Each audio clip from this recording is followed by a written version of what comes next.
Welcome to this series. So today we are going to understand the first chapter, reliable, scalable and maintainable applications from designing data intensive applications by Martin Klipman.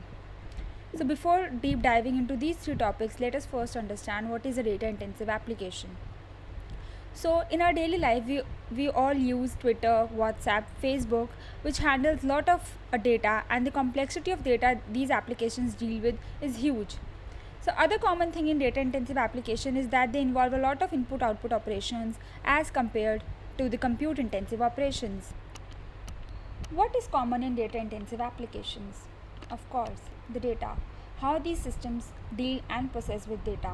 So, some of the common building blocks like databases, which is used for storing and retrieving the data at a later stage, caches, which is used for faster lookups, indexes, which are used for searching, message streams, which is used for asynchronous processing, batch processing, which is used for crunching a lot of accumulated data. So, these all systems use the data in one form or the other. So let us see what are the problems which arise when we design data systems or services. So the first is ensuring that the data remains correct and complete so that we do not lose the data. Second, it is consistent good performance to the clients even when the degradation happens in our system. Third point is handle increase in load. So as the number of users increase, our system should be able to handle more and more load.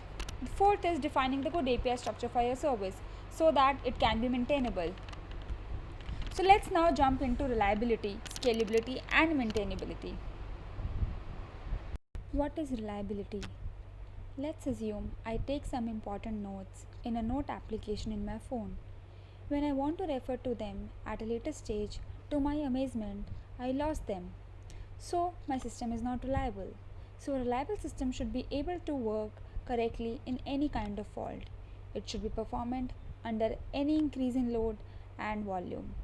And it should prevent any unauthorized access and abuse. An example of unauthorized access is denial of service attack, when an attacker gains access to the systems and machines and tries to exhaust the resources. Do you know that fault and failure are different? So, fault happens when one component deviates from its specifications, but failure happens when the entire system stops providing the service. We can design a fault tolerant system, but we cannot design a failure tolerant system. So, what are the faults? All the fault tolerant systems are also called resilient systems. There can be multiple faults like hardware faults, hard disk crash, RAM crash, power grid blackout, software faults like a software bug or a service that becomes unresponsive, or a human error, which are the configuration errors. So, how can we make the systems more reliable? Let us think. By designing the abstractions, APIs, and admin interfaces, by providing a separate environment for testing and experimenting, having the unit integration manual and automation tests, making it easy to roll back in case of faults, and set up a monitoring for performance metrics. What is scalability?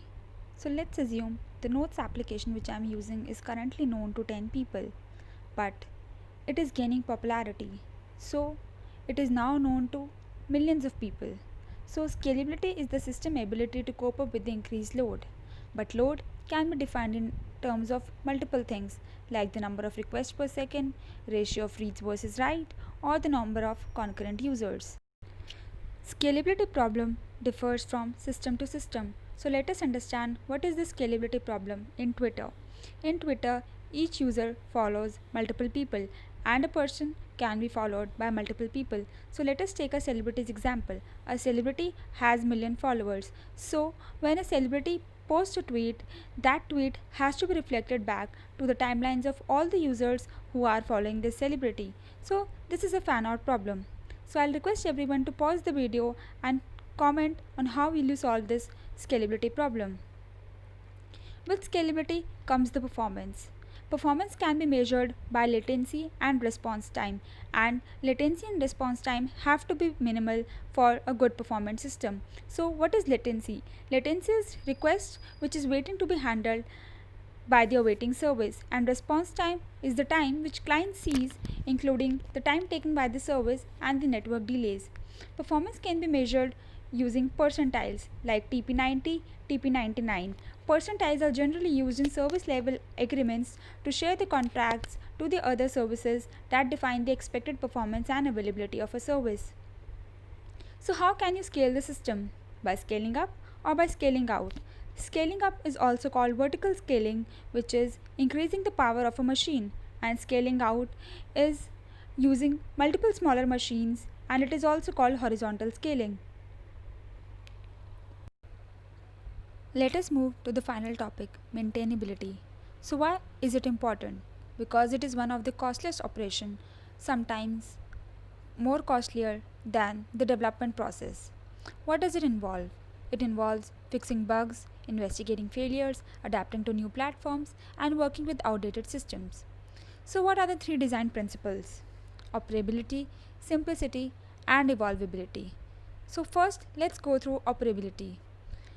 It involves monitoring the health of the system and quickly restoring the service in case of failures, tracking the system failures and degraded performance, keeping the software up to date, keeping track how one system affects the other, establishing good deployment and configuration practices, avoiding the dependency on individual machines, and a good documentation. What is simplicity? What is a complex system?